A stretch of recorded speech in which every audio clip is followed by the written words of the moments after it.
Assalamu alaikum. This is Talk to Farina Najam from Division of Arts and Social Sciences, University of Education, Lahore.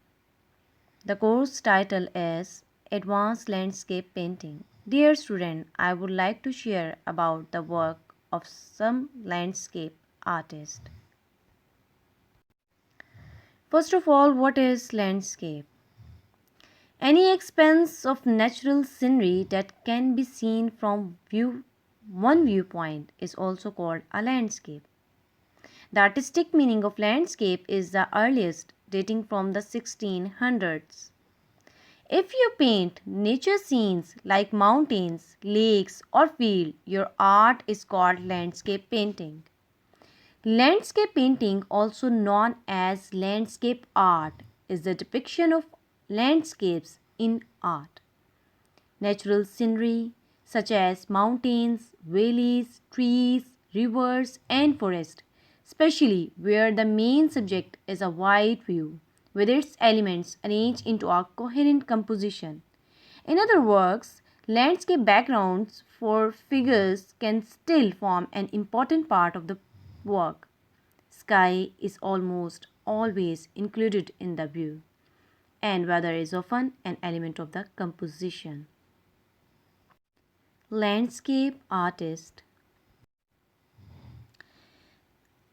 The middle of 19th century saw the rise of Impressionism, a French art movement in which artists focus on capturing the momentary effect of a scene rather than accurately depicting it. The Impressionists broke away from artistic traditions and instead focused on accurate depiction of light, candid poses, and vivid colors. Moreover, they made France the center of the art world and landscape as one of the most important genres. Camille Pissarro is referred to as the dean of the Impressionist painters, as he was a pivotal figure and mentor within the movement. He depicted peasant subjects in natural settings and focusing on light effects and atmospheric conditions created by the change of the seasons. Pesaro is regarded as the ideal landscape painter of the Impressionist movement. His painting, The Boulevard Montmartre, at night. Toward the end of his life, Pesaro increasingly turned to the representation of town scenes in Paris, Le Havre, and London, mainly painted from the windows of hotels and apartments.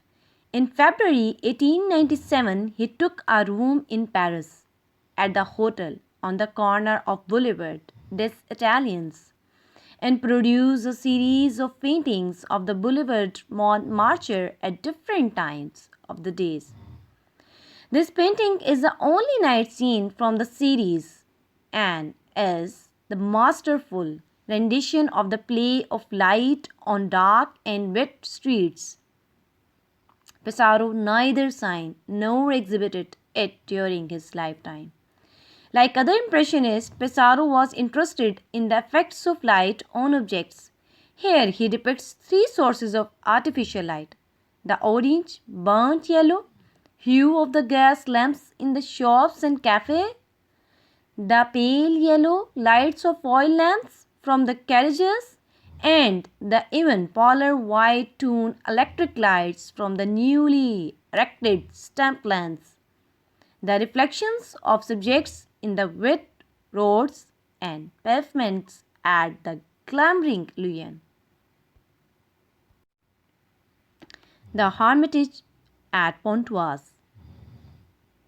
The view represented here is a winding village path at the base of a cluster of houses in Pontoise, France, known as the Hermitage. Camille Pissarro lived there on and off between 1866 and 1883.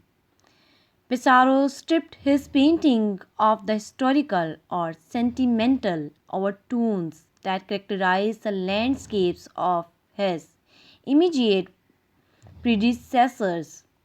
and he made magisterial use of light and dark, demonstrating more than a mere interest in the effects of sun and shade. The Hermitage, however realistic and Arcadian scene it appeared to be, belonged to Pessaro's seemingly unfulfilled quest for a truthful manner of depiction.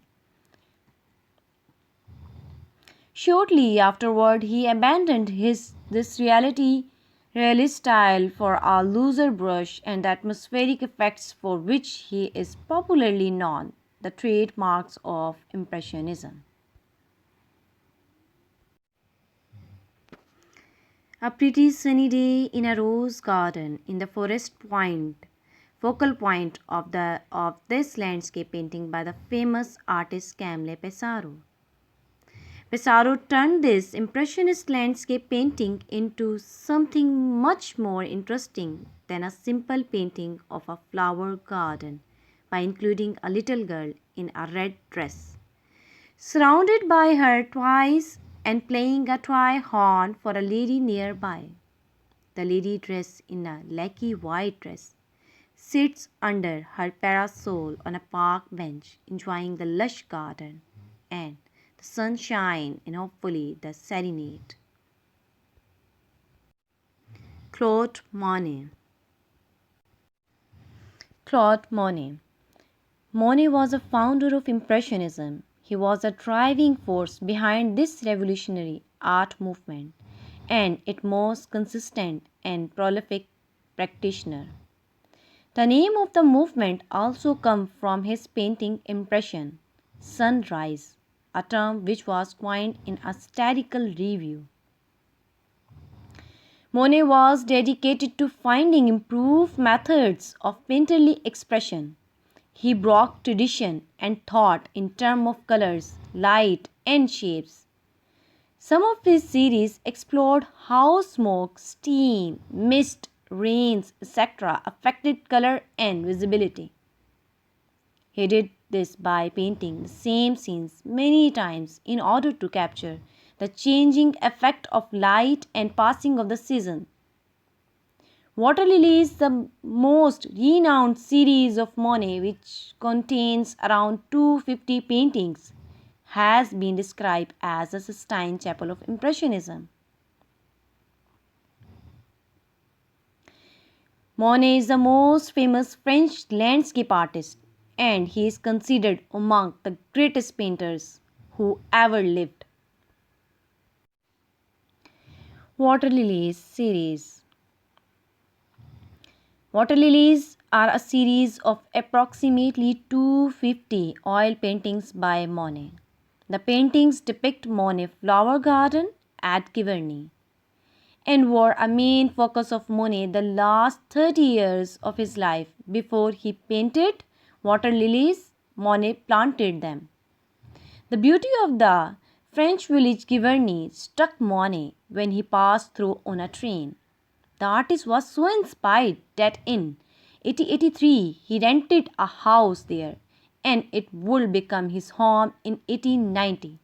Then in 1893 he bought the land in front of his home and built a Japanese style garden in the space. Mooney used a small stream that ran through his property to build a huge pond which he filled with water lilies and crossed with a humpbacked bridge. He built a glass veiled studio on the side of the garden and set up a veil easel that he could freely roll around the room. There he created painting after painting of the changing images of the pond, its water lilies, and the reflecting light at all hours of morning, day, and evening. In different works of the series, he included images of the willows on the shore, the humpback bridge, and the evening sky.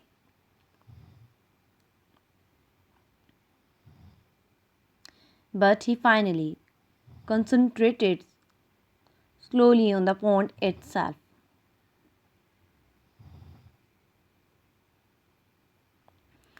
The brushstrokes and pigments depicting flowers and water differ considerably from early Impressionist techniques. At times, they reach the passionate intensity of Expressionism in their evocation of the beauty of the water surface. This work is one of the finest of these late water lily paintings. Monet depicts a mist, which provides a hazy background to the piece set in the French harbor. The orange and yellow hues contrast brilliantly with the dark vessels where little, if any detail is immediately visible to the audience. It is a striking and candid work that shows the smaller boats in the foreground almost being propelled along by the movement of the water. This has once again been achieved by separate brushstrokes that also show various colors sparkling on the sea.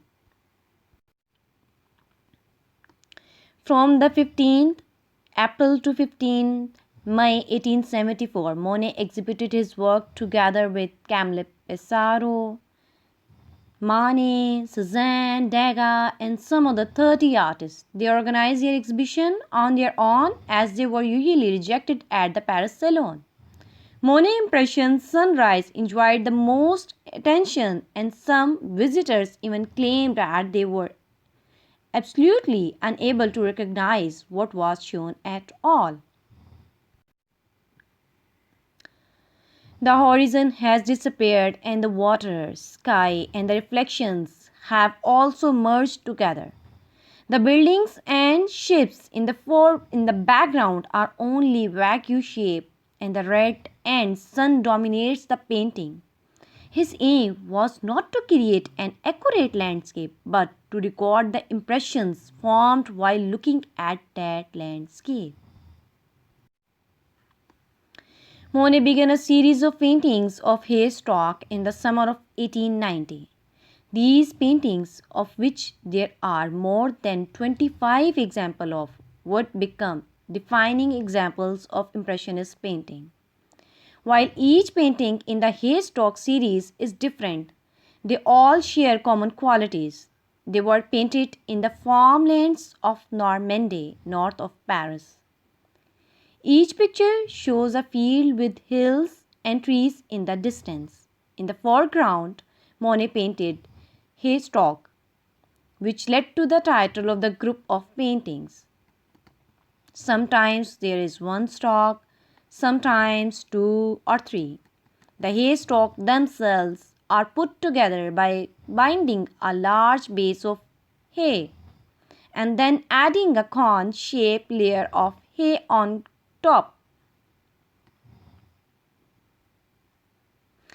Each stalk is close to 20 feet tall and weighs an enormous amount, withstanding the harsh weather until it is time to harvest them. Impressionist artists like Monet were interested in seeing the world in a new way. In doing so, they wanted to show that viewing their surroundings could be much more beautiful and complex than what is on the surface.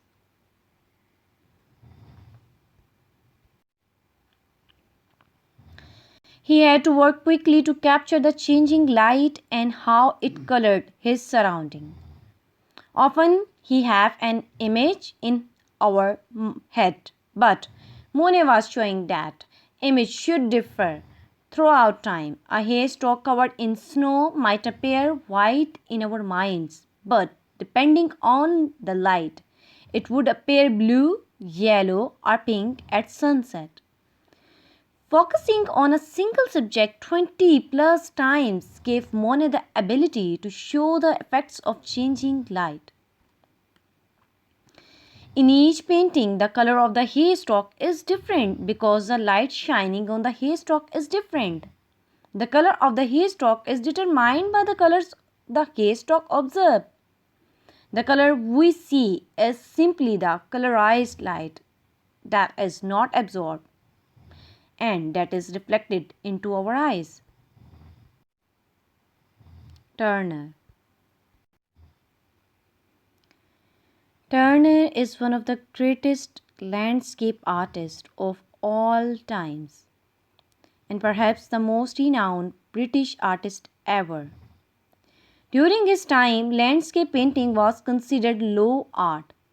Turner, with his application of poetic and imaginative approach to landscape art, elevated the genre to rival history painting. His dedication to render heightened state of consciousness and being helped define the Romanticism movement. Turner is known for his mastery in capturing the effects of color and light, which made him famous as the painter of light. The Fighting Temeraire. The 98 gun ship Temeraire played a distinguished role in Nelson's victory at the Battle of Trafalgar in 1805, after which she was known as the Fighting Temeraire.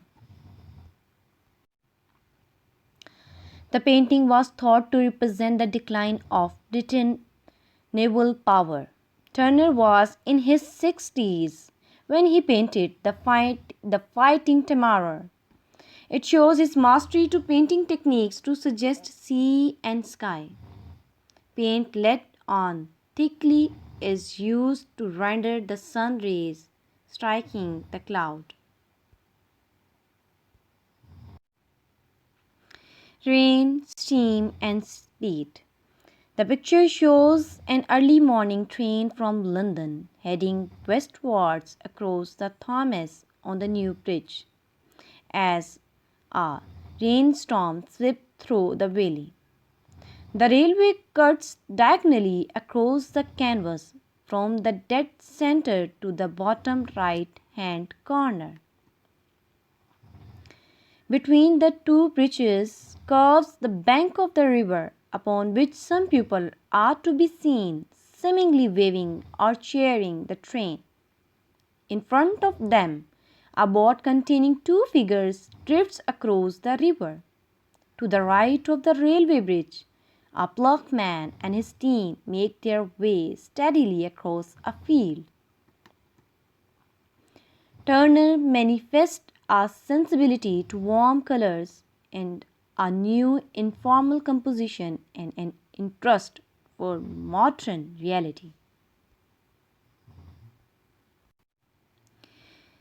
The Slave Ship.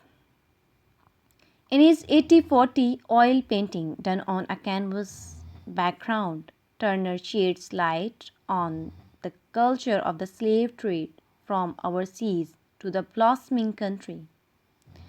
Through his thoughtful use of color in addition to evocative and detailed imagery.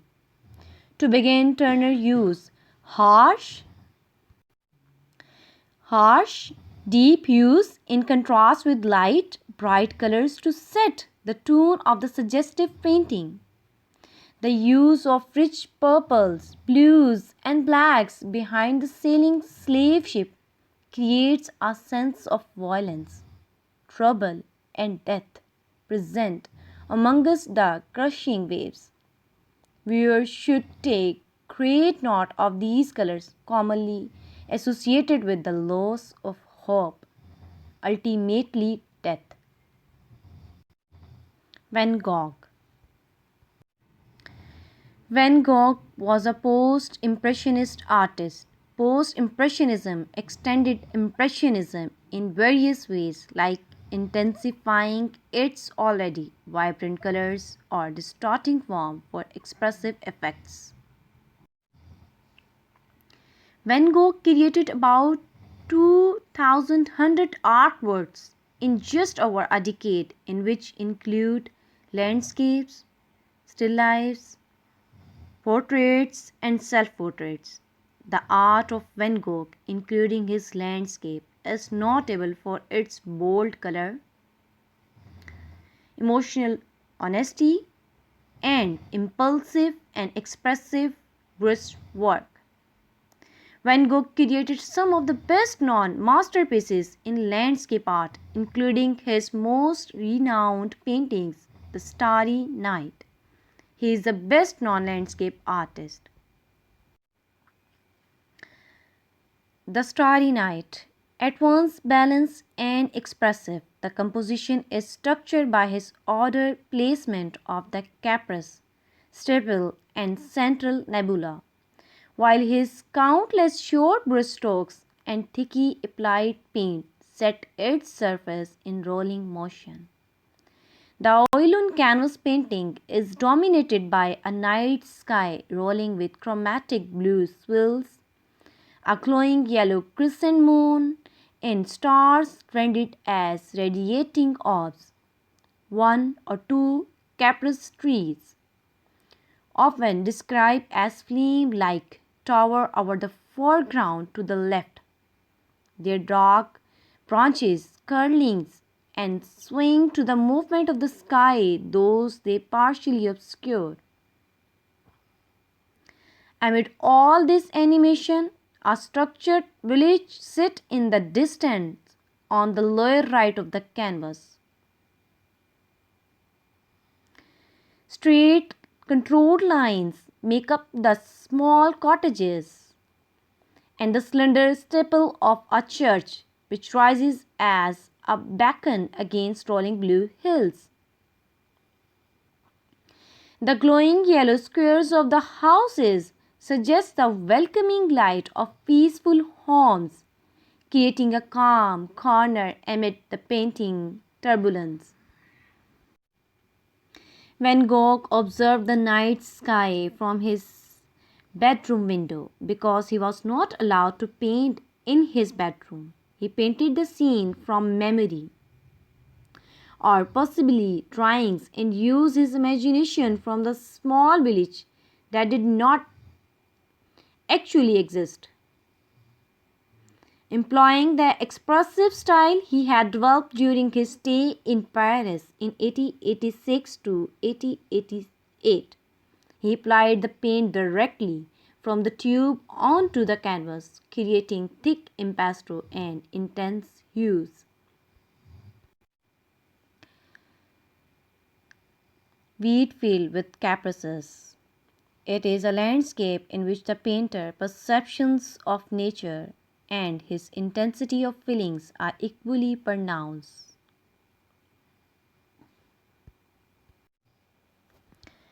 The duality of sky and earth remains. The first light so rounded, filled with fantasy and suggestions of animal form, the earth firmer, harder, and more intense in color, with stronger contrast of more distinct parts, perhaps masculine.